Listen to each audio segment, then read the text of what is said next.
Welcome home to St. Anne's.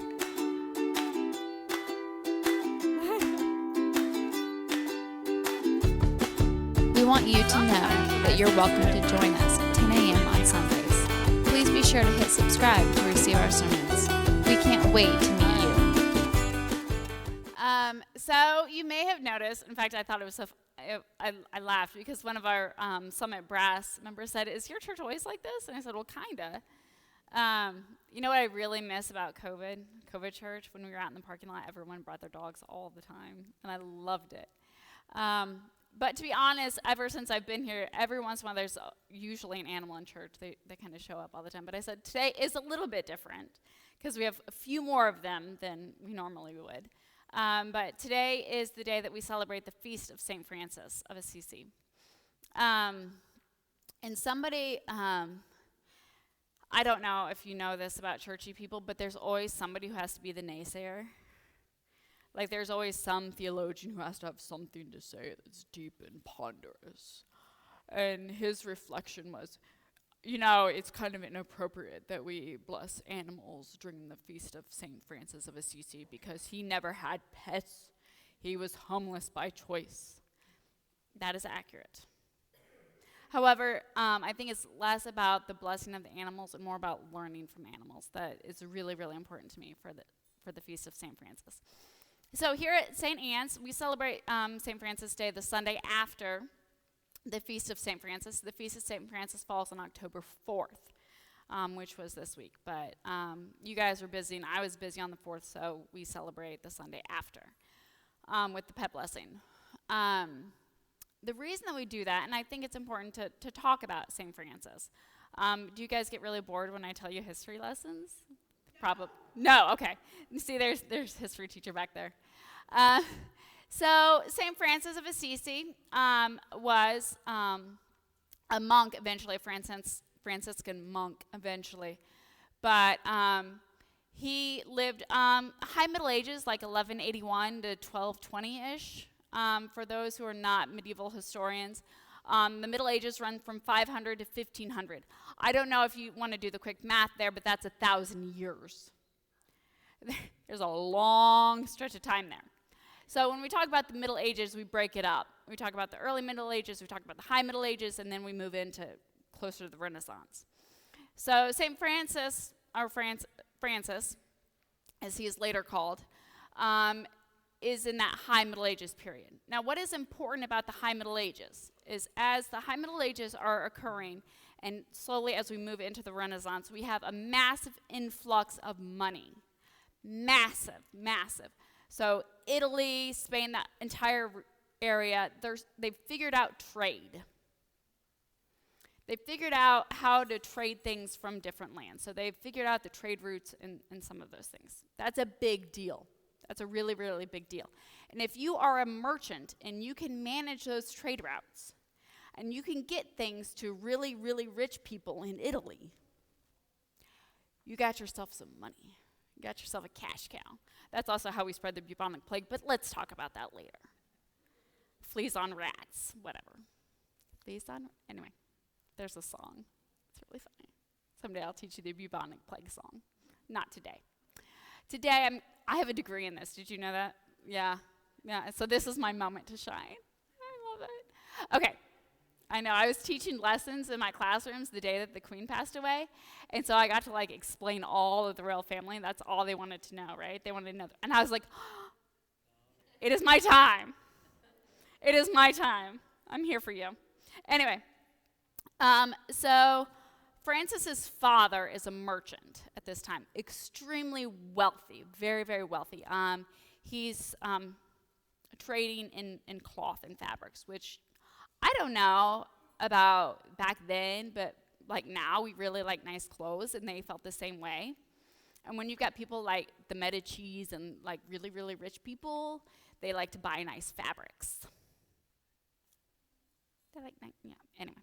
I was going to make a joke about nice fabrics, but I won't. Okay, anyway, he's the son.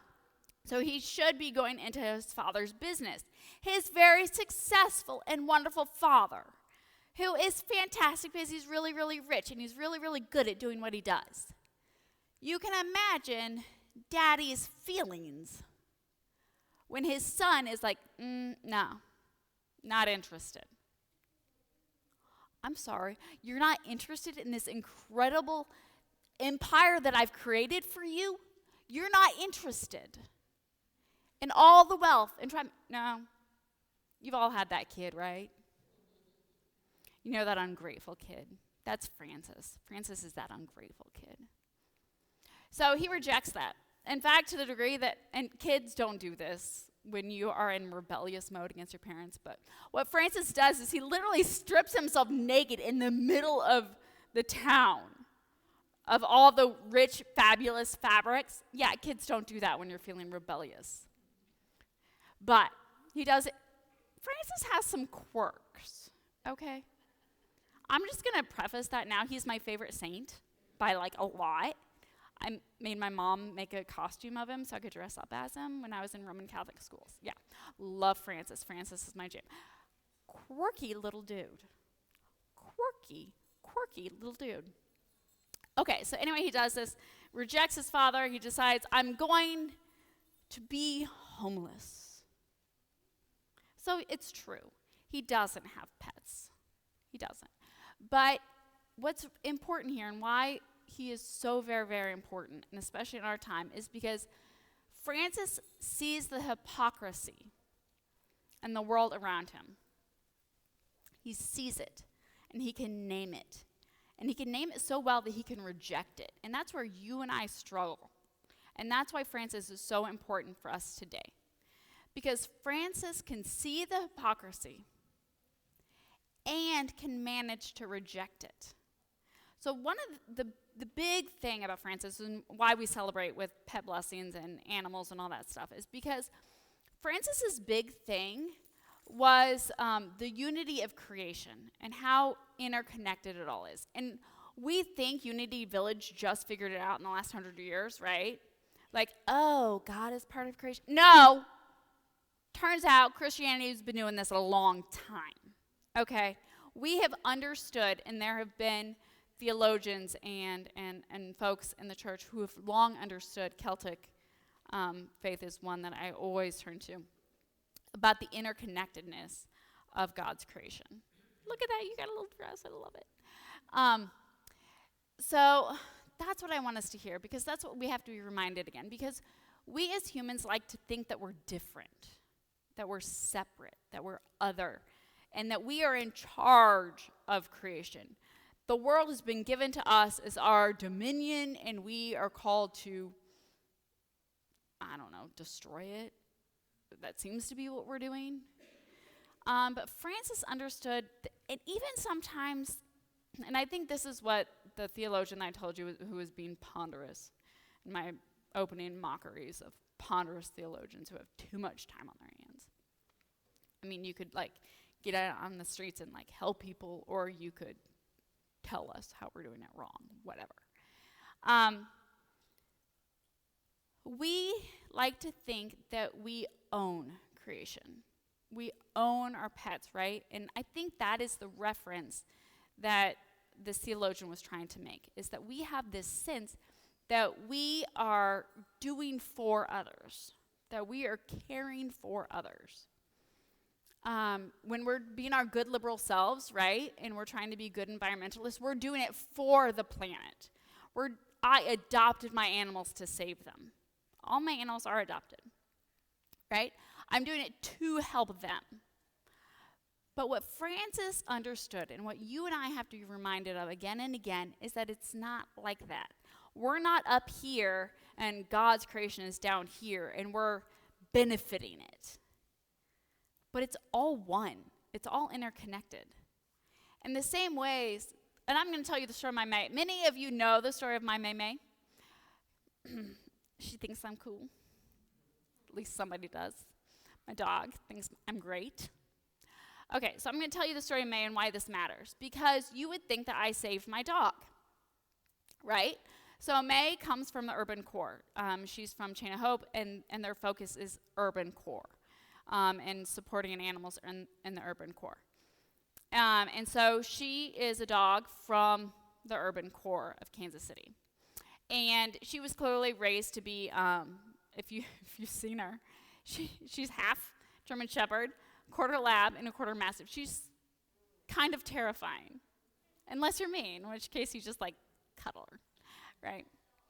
Yeah, she's kind of a fat dog. She's really good at holding the couch down, just in case we need someone to hold the couch down.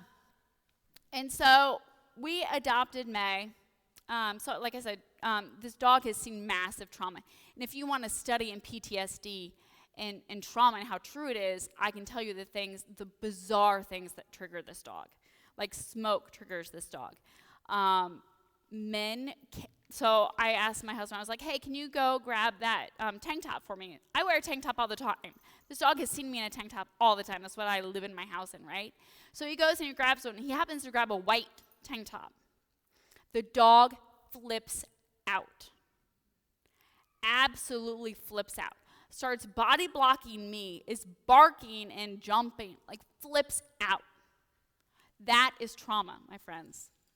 So this dog has seen extreme trauma. So I saved my dog, right? I adopted my dog. The Chain of Hope saved her, and I came and I gave her this beautiful Midwestern suburban life. I saved my dog. But here's the truth. Here's the truth. We adopted May at the height of COVID. My father had passed away. Oh, God, I'm going to cry. Are you guys sick of me crying in church yet? Oh, my God. Okay, so my father passes away just as we know that COVID is coming, but it hasn't really hit yet. Jesus was like, John, you should get out. This is not going to go well for you. So my dad dies very suddenly. I resigned from my job in Harrisonville because, sweet baby Jesus, there were things going on. I was like, I can't do this with my life. Not doing this. So I resign. COVID hits. The world shuts down. Oh, and my dad's dog is just like, forget this. So we have to put his dog down. So I've got to put his dog down. This is literally like months after my dad dies. His dog is like, yeah, I'm going to be with John. So his dog dies.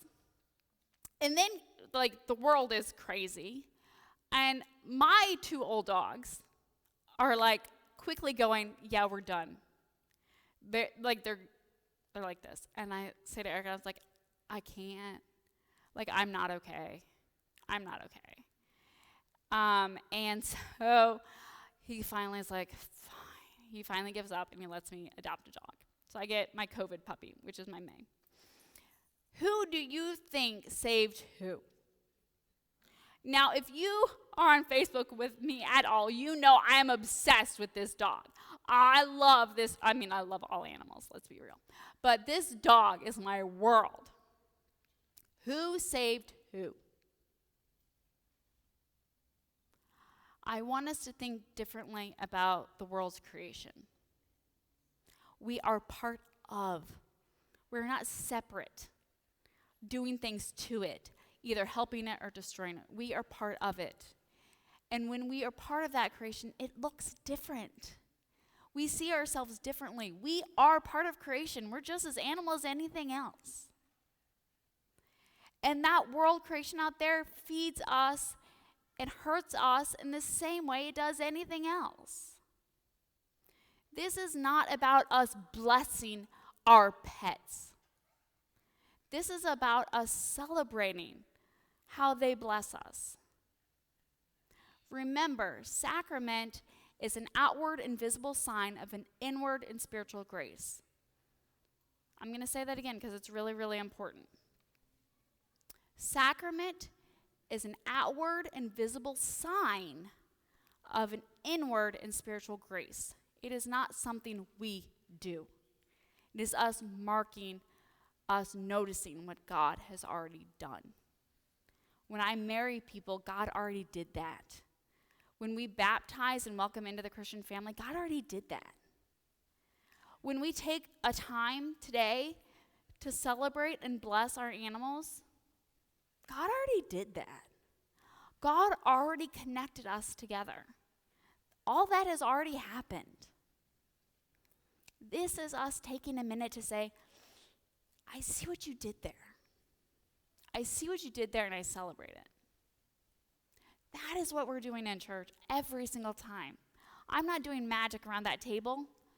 We're taking a brief moment out of our week to say, I see what you're doing. I see what you're doing, and I celebrate it. This is not a time where I'm going to do magic on your dog or your cat, or God help us, my daughter's lizard. Folks, I'm a mammal mom. I got me a lizard, whatever. This is a moment when we say, God has connected us, and we celebrate that. So, do you think that's an appropriate way to celebrate Francis? Theologians. Too much time. They got too much time. We want you to know that you're welcome to join us at 10 a.m. on Sundays. Please be sure to hit subscribe to receive our sermons. We can't wait to meet you.